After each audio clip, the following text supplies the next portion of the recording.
Welcome to Jamaica Magazine. I'm your host, Theodore Henry. In today's show, we have a selection of feature productions for your viewing pleasure.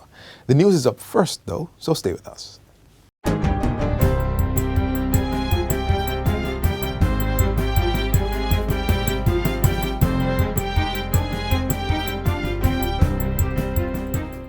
Good day, I'm Lorraine Mendez, and this is your JIS News for Tuesday, May 3. The Jamaica Stock Exchange, JSE, has entered into a partnership with the Ghana Stock Exchange, GSE, which will see the capital markets of Jamaica and Ghana expanding their products and services to investors in both countries. This is being facilitated under a Memorandum of Understanding, MOU, of mutual recognition, which was signed by representatives of both entities during a special bell-ringing ceremony on Monday. Managing Director of the JSE, Dr. Marlene Street Forrest, says the relationship with Ghana is strategic as the agency continues its drive to diversify and widen its participation in local, regional, and international markets. We continue this journey of executing our 2025 strategic mission by going further afield to Africa, starting with Ghana, where our people are similar. This is also in pursuit of the initiative to the benefit of both Ghana Stock Exchange and the JSE, because we feel that we can work together to ensure that there is wealth creation, there is a further development of our markets. Managing Director of the GSE, Peterson Ekau Afedzi, says the MOU signing is historic for many reasons, one of which being the first time Ghana is partnering with the Caribbean in this area.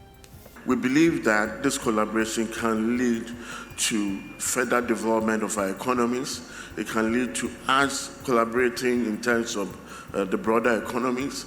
And therefore, we also know that this collaboration will lead to exploration of various investment opportunities across Jamaica and Ghana.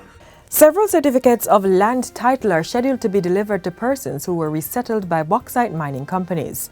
Minister of Transport and Mining Audley Shaw gave the update in his recent sectoral debate presentation.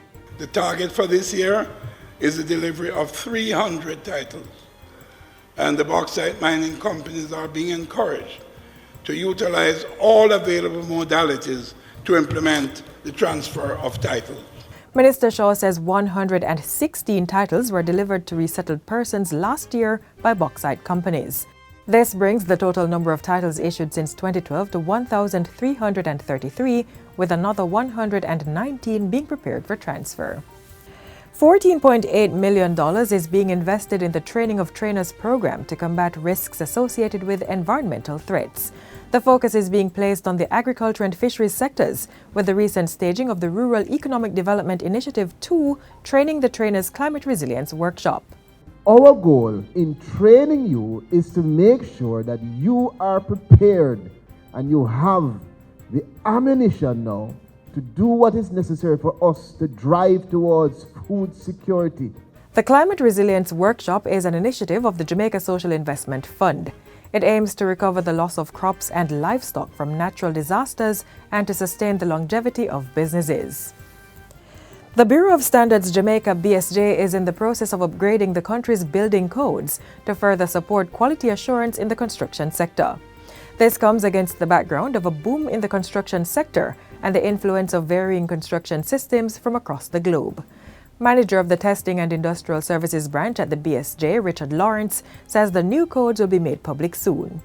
We are upgrading the codes, and in the months to come, we will have a public campaign on the contents of the new code, as well as training for regulators, professionals in usage of these codes. Mr. Lawrence was speaking at a recent JIS think tank. He's urging players in the construction sector to utilize the quality assurance services of the BSJ to mitigate against risks posed by the various hazards that can impact the sector. And finally, Prime Minister Andrew Holness is encouraging more Americans to visit Jamaica as most of the restrictive COVID-19 protocols have been lifted. Mr. Holness made the call Monday while being interviewed on Fox 5 News, New York. We are insisting within the island that people take personal responsibility for their own health and safety. We strongly encourage people to wear masks, sanitize, social distance, but we have no protocols enforced by law anymore. So you can travel to Jamaica quite easily. Persons traveling to Jamaica are no longer required to present a negative COVID-19 test 3 days ahead of arrival on the island. It's also no longer mandatory to wear a mask in enclosed public spaces. Persons are, however, still expected to isolate once they test positive for COVID-19, and establishments and entities are required to provide sanitization and temperature checks on premises. And that's it for JIS News today. I'm Lorraine Mendez. Thanks for watching.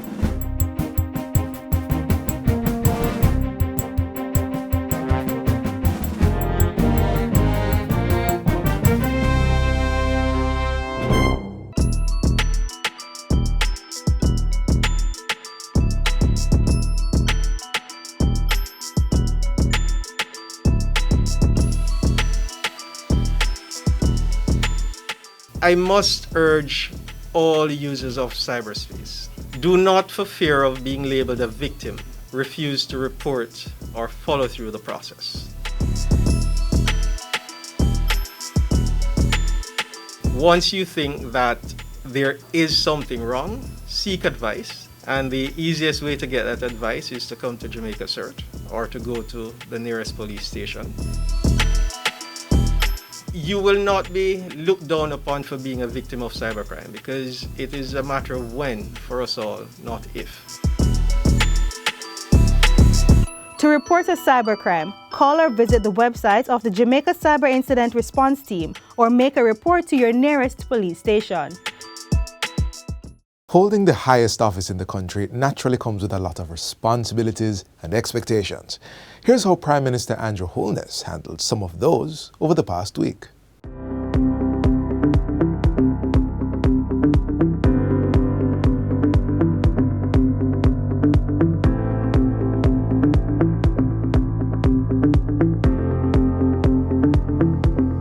Prime Minister heads to United States to launch Jamaica 60.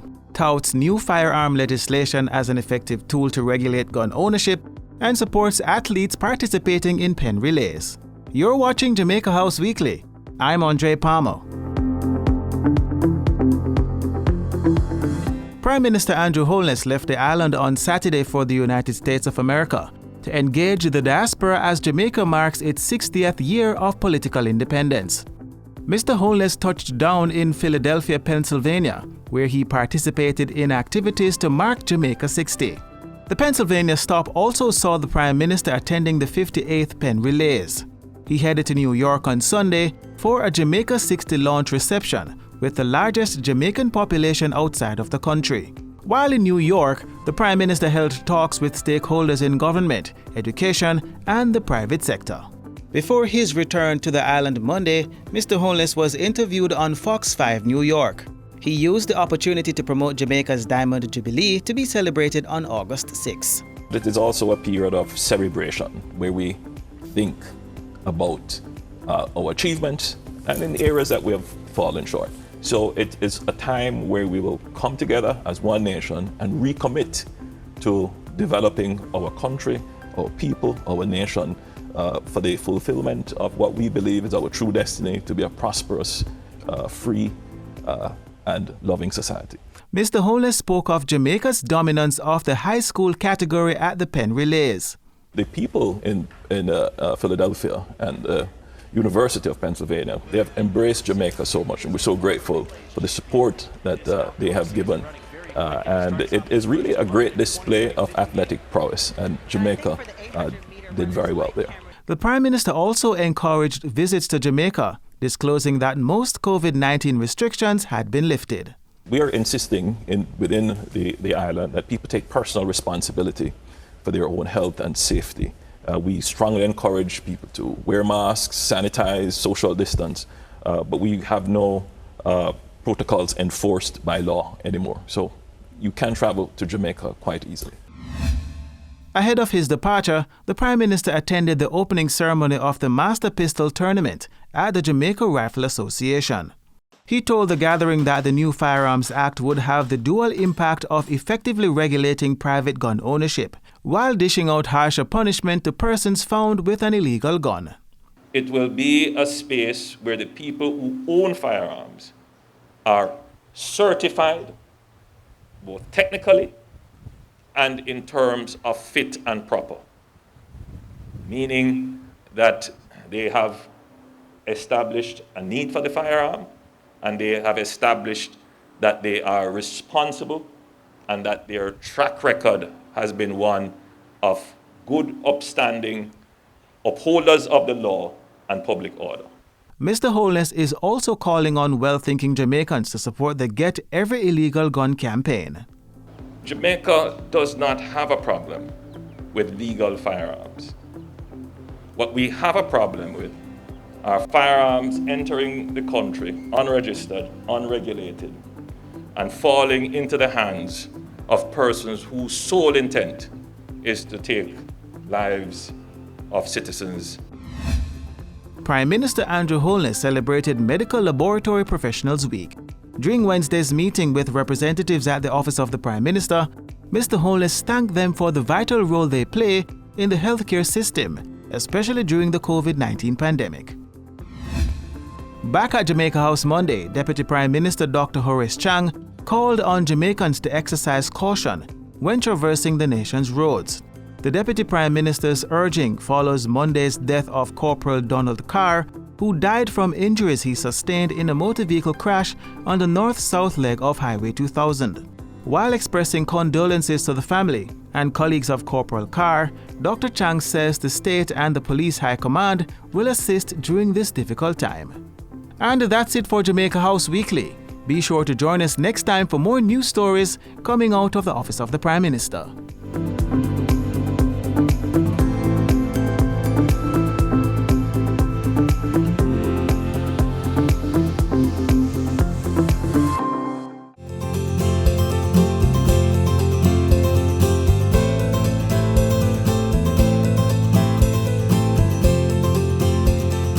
We need all Jamaicans to know that child abuse is not just an issue for the government, it's an issue for all Jamaicans. So we need everybody to help us to protect our children. If you know of a child who is being victimized, a child who is abused or neglected, just make that report so we can get that child the help they need. Calling or reporting is easy. All you have to do is remember to call 211. If you are an adult, if you're a child, if you are in church, in your community group, wherever you are, once you are aware there's a child who is in need of care and protection, just be the one and call 211.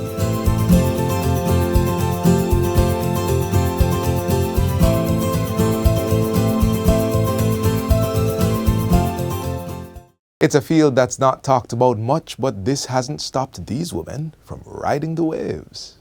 History and perhaps culture have kept many women a rung lower on the professional ladder and firmly planted in fields once deemed a man's domain. But more women are going beyond the expected and dismantling these stereotypical norms. One of the biggest areas in which they're going beyond the unseen rules guiding gender and professional expectations is hydrology. Hi, I'm Alexia Gray and I'm a woman in hydrology. Hi, my name is Natalie Hutchings and I'm a hydrogeologist at the Water Resources Authority. And yes, I'm a woman.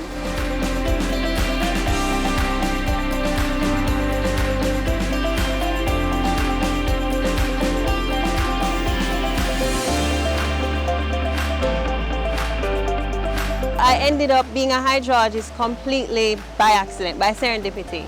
I wanted to do engineering when I finished high school, but I didn't get into the program when I first applied.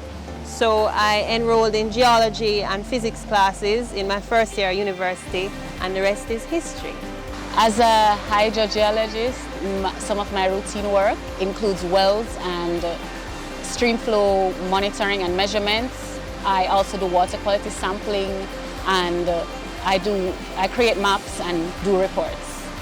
So essentially, my work takes me traveling around Jamaica in search for water sources. Hydrogeology was something I've always wanted to do. So from high school, I wanted to be a geologist. So I went to UWI to do geology. And then that led me into a career at the WRA, where now I work in water.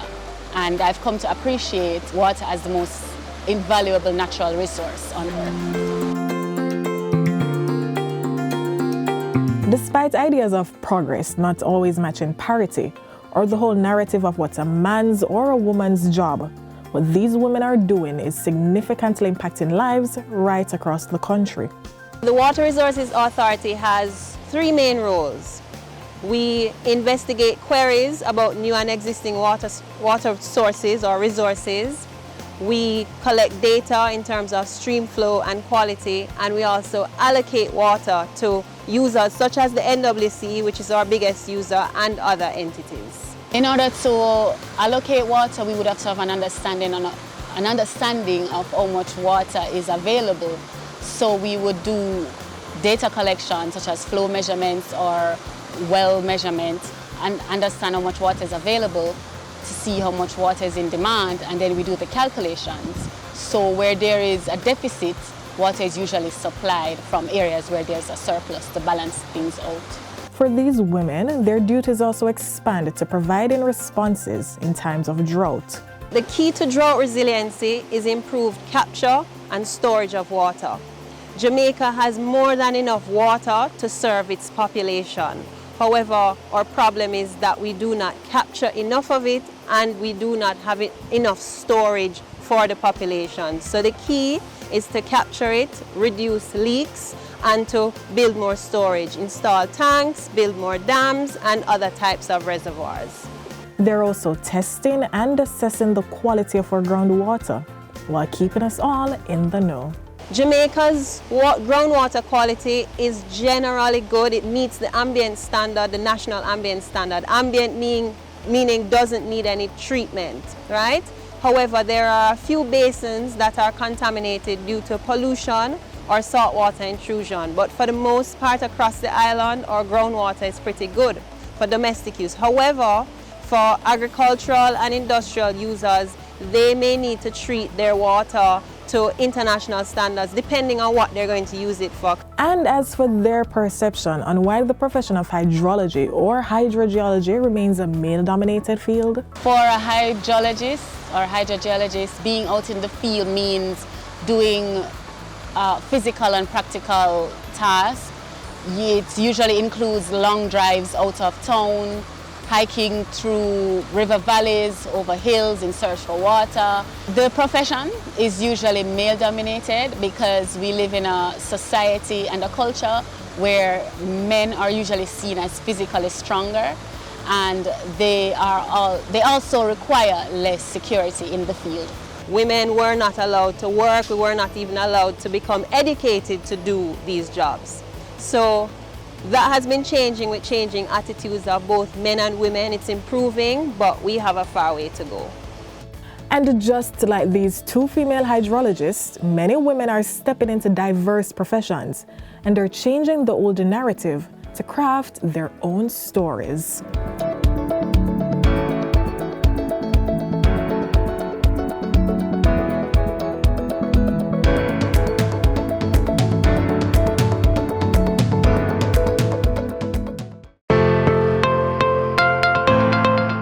We are in a race against time, to reverse the effects of climate change by one simple action which has positive and enduring effects.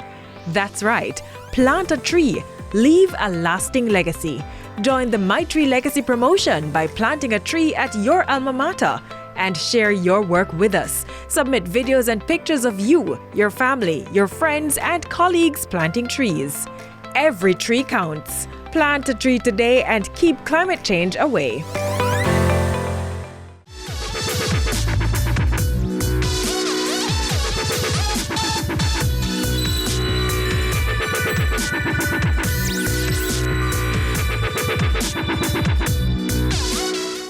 Be not afraid. Do your duty towards your countrymen, towards humanity.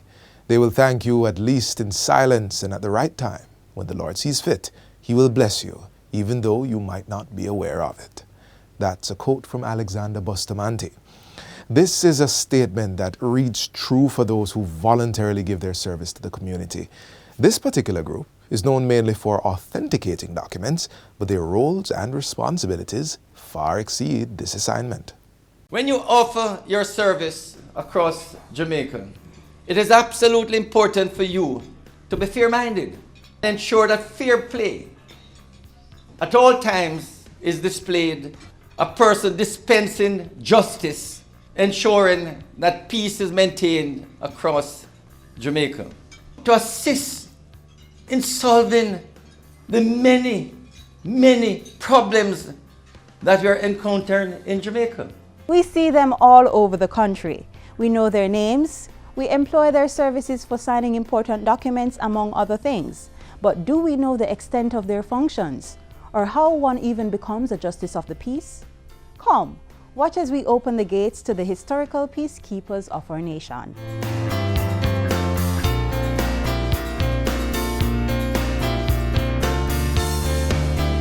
I'm appointed through the Ministry of Justice, and as a JP, you have to be very, very confidential. So people can come to you and they can confide in you with whatever, and you can be that person that they can talk to. You have to be a person of integrity, a person who is an unquestionable background. You're joining a vocation that has been in existence and started from the 12th century. From 1195, the king, known as King the Lion-Hearted, said to the knights, we need distinguished persons to operate in boroughs, communities, right across England. So find some persons who can keep the peace. Some from 1195, over 800 years ago, persons who were appointed were known as keepers of the peace. It was only in the 14th century that the term Justice of the Peace became the JP that you are now.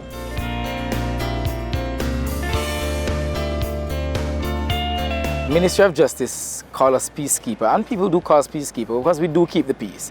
Some of our duties that I perform, I witness documents for people, I do recommendations for some of the youths who want a job. I also do recommendations for persons who want to be surety to bail another person. So there are multiple things that I do as a justice of the peace. The role of a JP is a voluntary one. So these officers are not to accept cash or any form of reward for the work done in their capacity as JPs. It's something that you will do out of your heart. You have to do it as a person. You have to do it as a Jamaican. You have to love your country. And I believe that we have to stop asking the question what our country can do for us, and to want to help to change our country, to change the justice system. From there, the steps to become a justice of the peace are fairly simple. You must be a Jamaican citizen residing in the country during the time of appointment. You must be able to read and speak English fluently. You must be able to communicate and interact at all levels with all types of people. You must be a person of undeniable integrity who commands the respect of the local community. And you must be a person who has offered voluntary service to the community and the country by extension, while indicating the potential for continued service. But always remember, as a JP, you're offering a very valuable service to your country. It's a fulfilling job, but it's also a tiring one. So I want to say to fellow justice of the peace out there, please, do it for the love. As what they say, do it for the love, not for the likes. You understand me? Make sure you're doing your job correctly. You signed up for a position to help people, help people.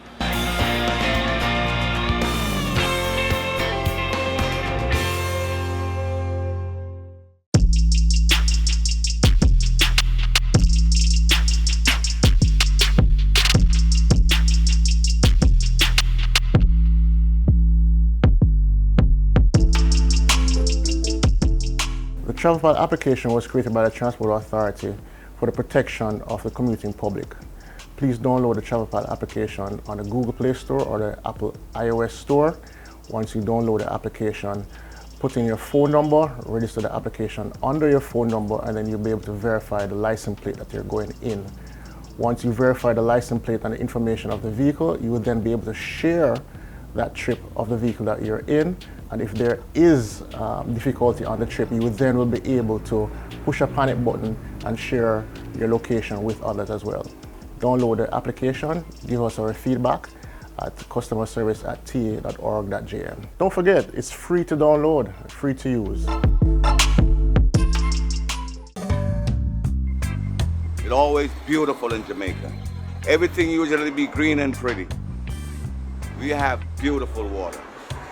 Temperature that is normal temperature, the water never cold.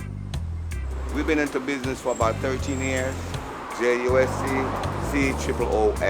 just cool. It's spelled with 3 0. We make 3 different types of pudding. We make potato, we make cornmeal, and we make toto. This is the cornmeal, okay? That's actually almost the last process. What he's gonna do now, he's gonna put a gel on top. Within no time, he has to take it off because the gel give it a nice taste. We have people like Shelley and Fraser came here. We have, you could name the biggest artists, Shabba Ranks, name them all. Being the Man, they all come here and buy their pudding. This is what we grew up on. Now, when the people come to Jamaica, everybody, as soon as they land off the plane, this is where they come. They want to taste this pudding because it's bringing them back to the old days. The long time days when they was kids growing up and they used to sit on the fire and watch their mama or their grandmother bake the pudding. We try not to change off our roots, we try to keep it that way. And not only that, we have a lot of love because we're all about love.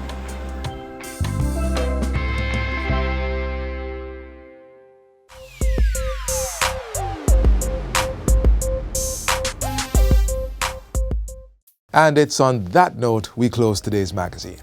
It's always a pleasure sharing with you. If you missed anything, connect with us on our social media pages and our YouTube channel. You can also visit our website for any other government-related stories. Join us again tomorrow, same place, same time, on this station. The hardworking team here at the JIS thanks you for tuning in. Until next time, take care. This has been a production of the Jamaica Information Service, the voice of Jamaica.